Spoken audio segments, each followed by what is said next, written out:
طالبان کی شدت پسند غیر جمہوری اور پرتشدد پالیسیز کے باعث افغانستان تیزی سے عالمی تنہائی کا شکار ہوتا جا رہا ہے۔ طالبان کے اقتدار میں آنے کے بعد متعدد ممالک نے افغانستان کے ساتھ اپنے سفارتی تعلقات محدود یا معطل کر دیے ہیں، جس کے نتیجے میں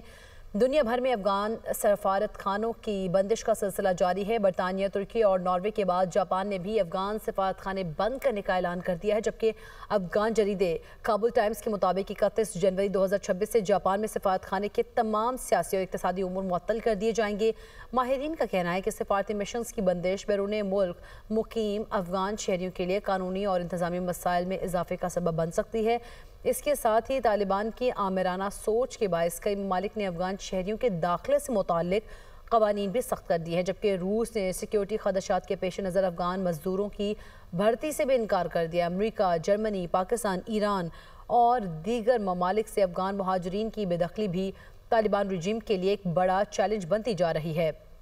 جس سے افغانستان کی عالمی سطح پر تنہائی مزید گہری ہو رہی ہے۔